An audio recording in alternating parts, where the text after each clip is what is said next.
Sometimes the most controlling person in your relationship isn't your partner, it's his mother. And the control doesn't sound loud, y'all. We have to understand that vulnerable narcissism is not about being loud or being arrogant. It's about using emotional fragility and turning it into subtle forms of manipulation. It shows up as, I'm just trying to help.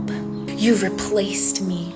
You've changed since she came around. If you really think about it, this subtle form of manipulation usually stems from the fact that mom was probably enmeshed with son, and then when another woman came along, that enmeshment had to split. What am I supposed to do now with all this extra void? These aren't just subtle emotional comments. They're control tactics designed not to have a conversation, but to see if they can get you to comply with what they want. When I say you, I mean the son. Sorry, that was aggressive.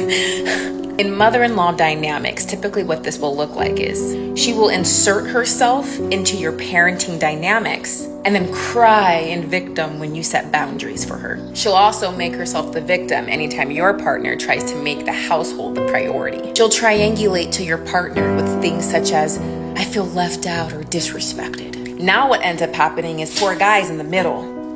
Mom, partner, and then you, daughter-in-law, are passed off as the problem just for simply having a boundary. This isn't just difficult behavior.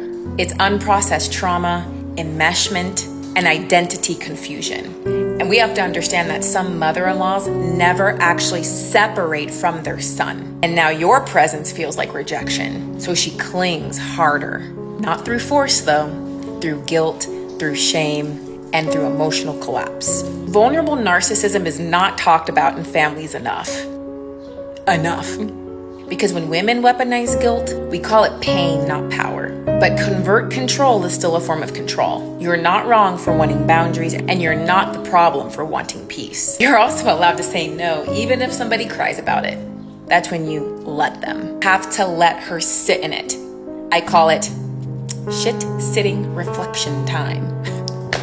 Which is the lesson, and you have to consistently put her in that.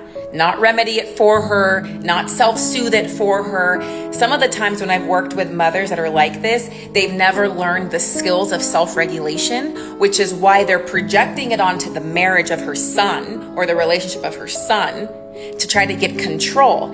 And it's not about blame. It's understanding that this is generational. She probably learned this from her family dynamics when she was a child. And some of us are living in family systems where we don't communicate to each other directly, and we use subtle forms of manipulation and control through what I like to call undercurrents of energy.